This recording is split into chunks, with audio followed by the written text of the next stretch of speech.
Welcome to this presentation on meta learning. This presentation is part of new student orientation.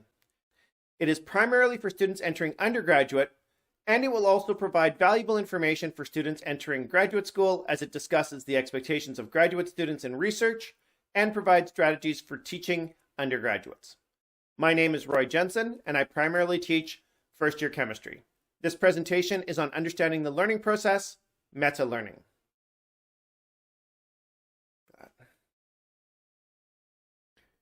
In this presentation, I will be discussing the learning framework for learning in an academic environment, the progression of learners as they progress through undergraduate and graduate programs, the instructor obligations to help the students progress, and look at some strategies to optimize learning.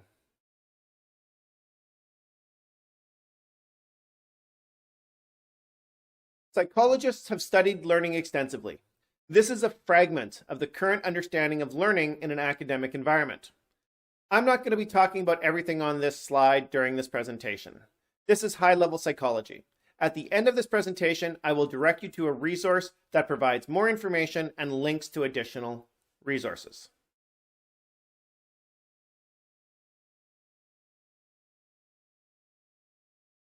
In any new activity, all learners start as a passive learner.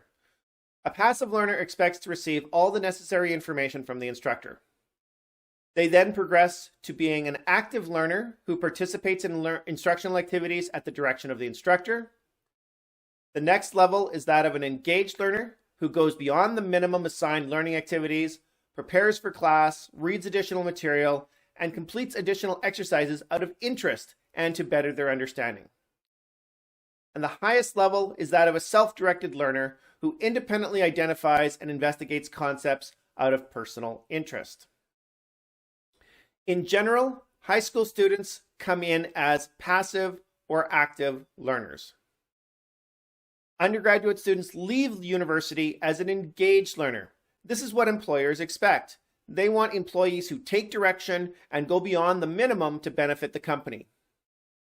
Graduate students are challenged to become self-directed. This is critical for independent research. Researchers are able to look at something and decide that that's interesting, and then investigate what is known about the phenomena, design a research project, conduct the research, and then present the new knowledge to others to expand global understanding.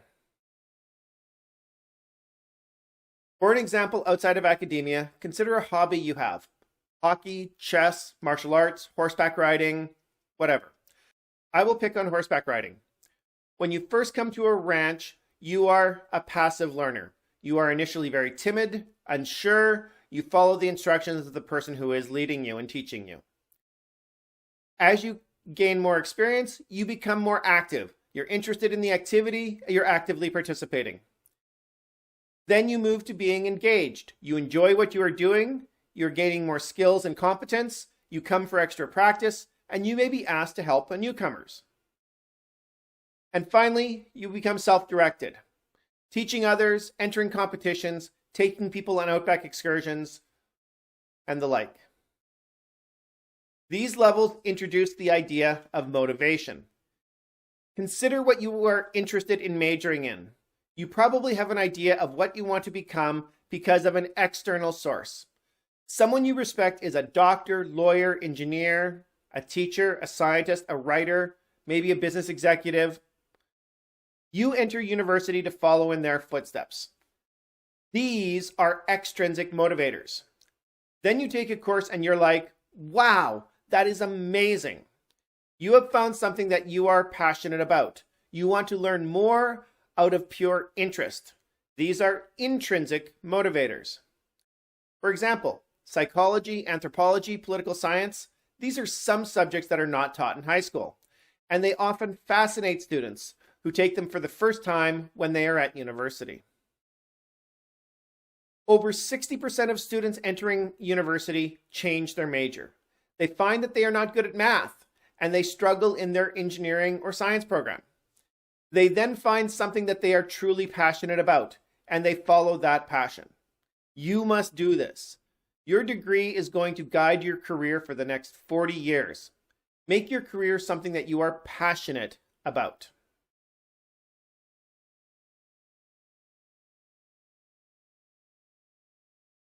Instructors are expected to create an environment conducive to learning and to convey information at a reasonable level and pace. This is to challenge students so that they can expand their understanding and expand their capabilities. It moves students along the path from passive to active to engaged to self-directed.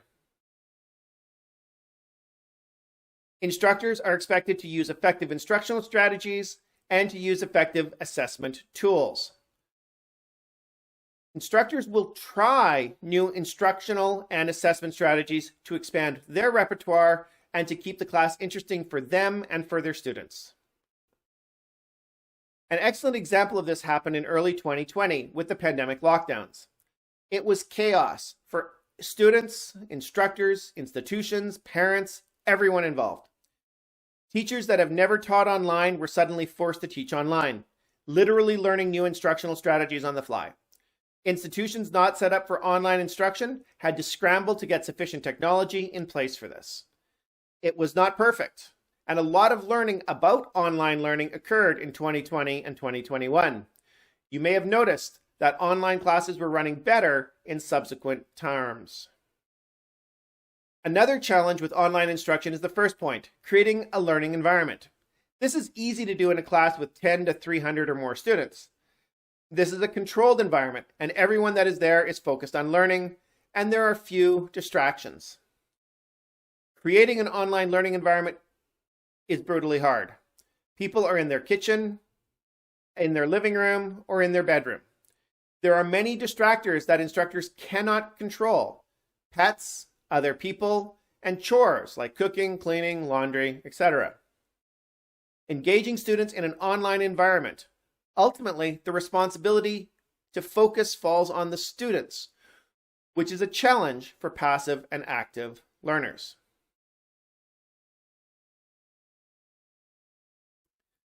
This is Bloom's taxonomy. Bloom's taxonomy characterizes assessments and instructional activities. Bloom developed his taxonomy in the 1950s, and it was revised in 2001 by Anderson and Krathwell. It has stood the test of time and is in extensive use today. Bloom identified 3 domains. The cognitive domain addresses information, the affective domain addresses emotion, and the psychomotor domain addresses skill. Within each domain, there is a categorization of the level of difficulty of activities. Like the passive to active to engaged progression, students work up each domain during learning. For example, consider having to dissect a frog in high school. As a student, you were imitating the instructor, manipulating the scalpel and tweezers, and making lots of mistakes. Not a lot of precision in your work.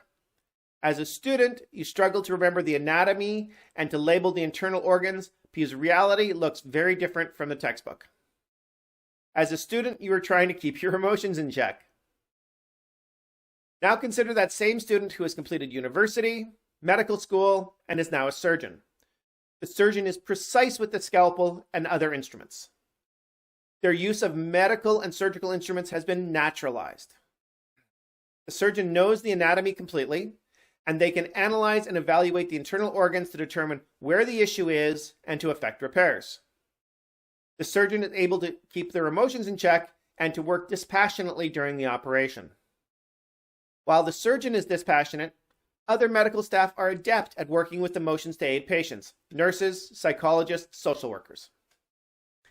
As instructors, our goal is to challenge you, to push you up the ladder that is Bloom's taxonomy.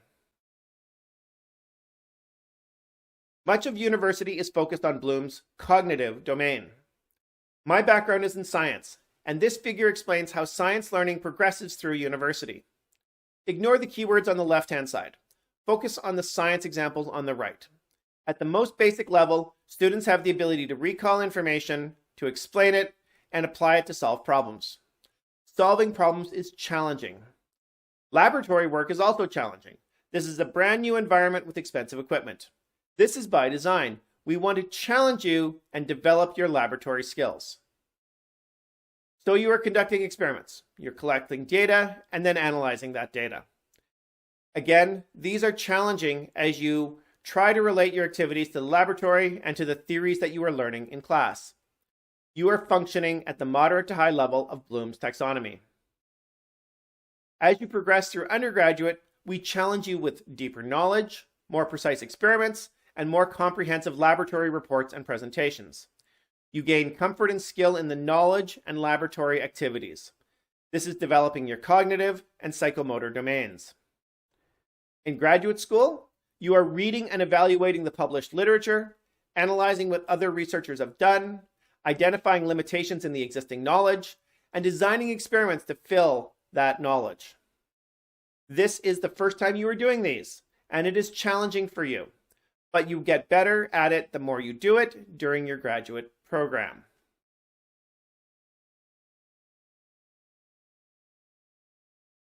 This is Bloom's analysis of instructional strategies. I will give you a few seconds to review the list.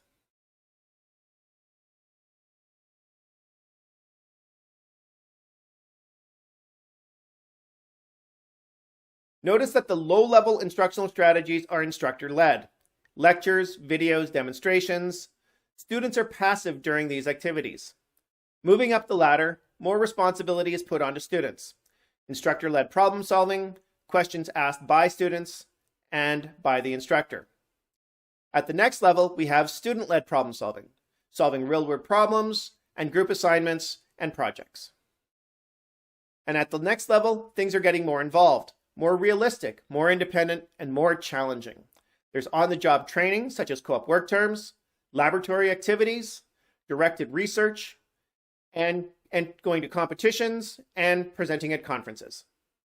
At the top, you are on your own. You've learned as much as you can from others, and future learning is on you.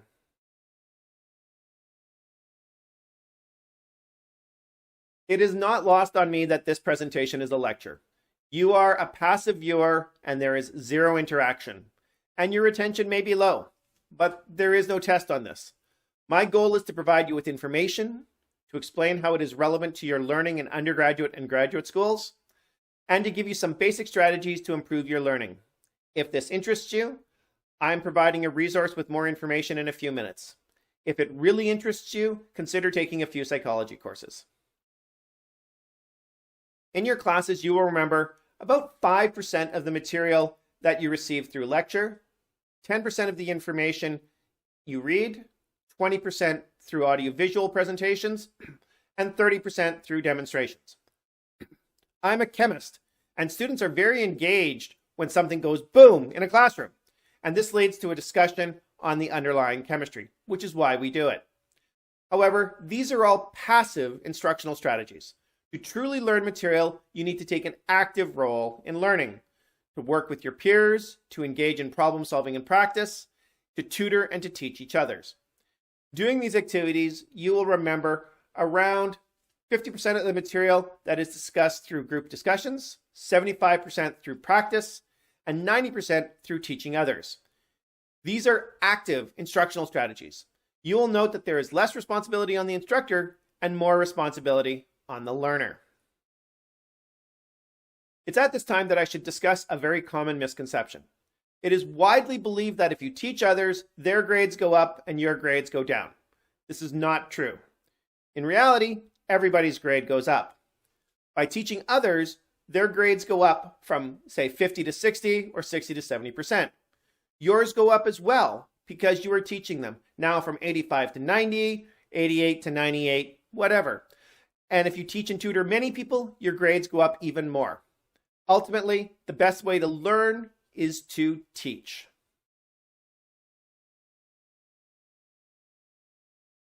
This slide summarizes what we have discussed. On the left are the learner levels: passive, active, engaged, and self-directed.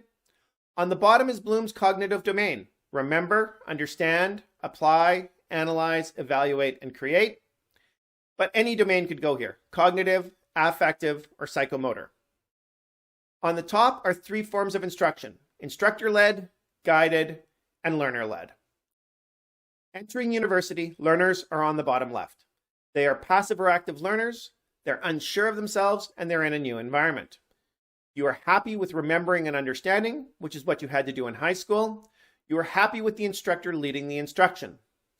However, your university instructors are going to challenge you to apply and analyze information. If you were asked to evaluate or create, you would not be able to do this because it is beyond your capabilities for now. As you progress in years as an undergraduate and graduate student, you move up as a learner. What was challenging is now possible. What was impossible is now challenging. Leaving undergraduate, you are an engaged learner in your area of specialization. Your employer wants you to have these skills.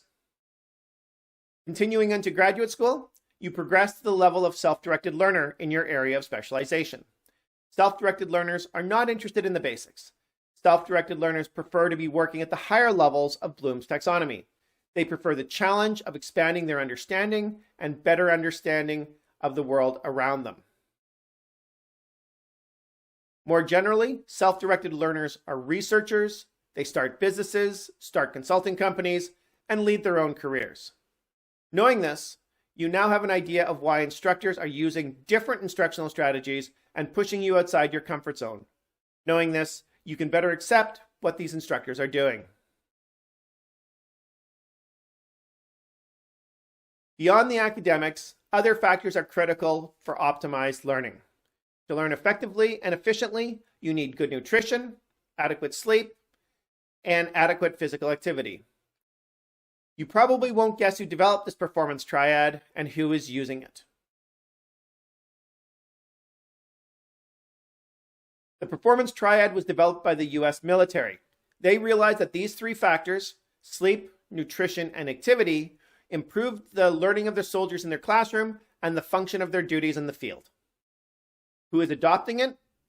Medicine. In medicine, it was a rite of passage for interns to pull 24 to 36-hour shifts. However, study after study showed that interns had poorer performance and made more errors after 16 to 18 hours on shift. Patients were dying because of incorrect diagnoses, procedural errors, and incorrect medication. So medical schools are changing how internships are done. For you and your studies, a few points. Pulling all-nighters to study for an exam doesn't work. It is better to get a good night's rest before an exam. Eating junk food and skipping meals doesn't give you the necessary nutrients to keep your brain functioning at peak performance. Physical activity activates your brain. 1 hour of strenuous physical activity 3 times a week, something where you break a sweat, will make your homework and study time more efficient. Indeed, sleep and physical activity gives your brain time to process the information that you are learning. For an example of this, consider collegiate athletes. Collegiate athletes practice for hours a day. They miss days of school and weekends when they're at away games, yet they are regularly the top achievers in their courses. To give you a personal example, several years ago, I offered to lead a team developing a communications course for science students. Employers had regularly commented that science students entering the workforce lacked communication skills. This was a known problem across North America. We developed a course to address this problem. We quickly realized that there wasn't a good introductory textbook. There were introductory books for business communication and humanities communication, but not science communication. This made the project a lot bigger. I was eager to create a course, but I didn't expect to need to create a textbook too. I was extrinsically motivated to create the textbook. It is a time-consuming process. I started by putting together what I was giving my students to help them in lab and in course projects. The more I put it together, the more I polished it, the more feedback I got to improve it, the more it took shape as a textbook. I ultimately realized that I was creating something that was going to be a valuable resource. This increased my passion for the project. My motivation had changed from extrinsic to intrinsic. And funny, if you talk with any of my high school teachers, they would never believe that I had written a communications book. How does this relate to you? I may be good at science, but not so good at business. Communicating Science is available for free from roguepublishing.ca. Additionally, Chapter 3 of Communicating Science is on the fundamentals of learning. The material that is in this presentation is presented in greater detail in Chapter 3. In addition, Chapter 3 includes information on learning theories, self-regulated learning, learning in the brain, learning as a novice versus an expert, reading for understanding, effective learning and studying strategies, and how to maximize exam scores. You may be wondering why this information is in a book on communication. Because if you want to communicate effectively, you need to know how people learn. You want to convey information in a way they remember and understand it. This concludes my presentation on meta-learning. With this information, you now have an idea of why instructors are using different instructional strategies, why they are challenging you, and why they are pushing you outside your comfort zone. I wish you all the best in your studies. Thank you for your time and attention.